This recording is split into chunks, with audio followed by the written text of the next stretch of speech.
Johnny the Whiz Kid, good to see you, my friend. If I join the Insiders Club, is there something like Discord where I can interact and share pop culture with young patriots like me? I'd also like to get you involved in some topics. Oh, okay, very good. What do you think? Yeah, we do. We do have a community board that you can post on, and just go ahead and Don, I think you could get. I think there's even an option where you can do a week for free or whatever. Just try it out for a month, see what you can do. And Hannah and others behind the scenes are very they're very responsive to any needs that you have. So by all means, try it out, and I think you're going to get to share lots of things. And yes, we have live Q&A every Monday night, so we could be talking with each other about some things we can do together. Absolutely. Thanks, Johnny the Whiz Kid. Awesome. SOF reminds me of Taken by Liam Neeson. Surprise. I like that. Very good. Sound of Freedom, or Suspense, sorry. Sound of Freedom is it is intense. It is very intense, and it's a real life Taken. Basically is what it is. That's right. It's funny though. Yeah. But Taken didn't, I guess it was just at a different time before we really came. It was, I mean, I guess his daughter was an adult age too, or late teens or something like that. Whereas Sound of Freedom, man, I mean, it doesn't shy away from, prepubescent kids getting caught up in this horror. So anyway, there you go. Nick, the diversity, equity, inclusion, DEI. I prefer DIE, right? Disney, Netflix, Warner Brothers, and Discovery have all been fired. You got it, Nick. I saw that as well. Actually, we talked about that. Can't remember if it might have been the live Q&A that we had, but that's right. Now, the question is why, right? The question is Disney, Netflix, Warner Brothers, Discovery, are they finally abandoning all this woke nonsense, recognizing that it's box office poison, right? Or are they just the very fact that they're losing so much money, particularly Disney? Remember, their last CEO ended up getting fired because he was so horrible, cost the company so much money having gone woke. But first, gang, did you know that the latest data from the American Heart Association indicates that adults with fatty liver are 3.5 times more likely to have heart failure than those without? And did you know that according to the American Liver Foundation, as many as 100 million Americans have fatty liver? Gang, that's you, that's me. We can't save America if we don't take care of ourselves. Our livers are our body's master detoxifier. But after decades of wear and tear, our livers slow down and become sluggish. I mean, this is why so many of us struggle with weight gain and feeling tired all the time. But gang, fortunately, there's a simple, all-natural solution. Liver Health Formula contains 12 powerful botanicals clinically proven to recharge and protect your liver at the cellular level. It helps restore your liver's detoxifying abilities. It boosts your energy levels, and it works remarkably well to fight that horribly fatty liver.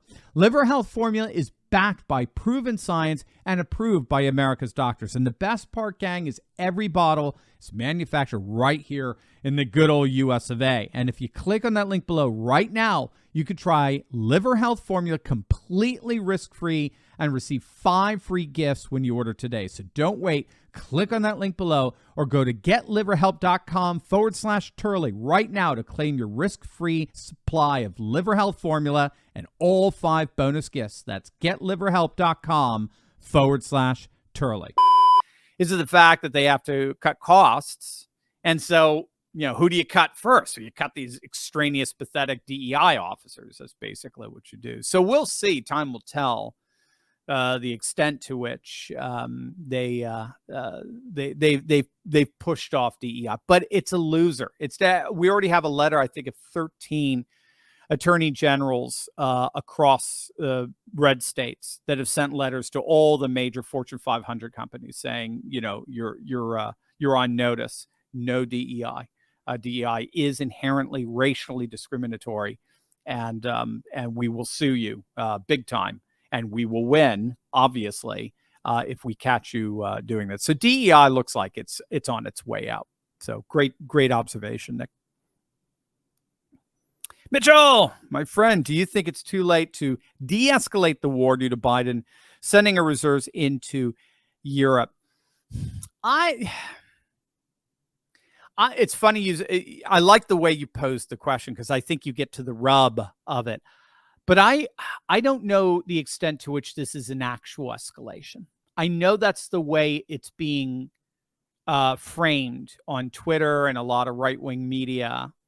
Uh, so if you don't know what Mitchell's talking about here, Biden authorized the military to call up 3,000 reservists to support operations in Europe. Now, the reason why I'm a little concerned by the way it's being presented on Twitter and other platforms is because at this point, as I understand it, it remains to actually be seen whether or not they're actually deployed, right? So Defense Secretary Austin, we do not know if he actually plans to deploy these reservists to Europe anytime soon. They've simply been officially authorized for deployment. So that is, in military speak, that is a distinction.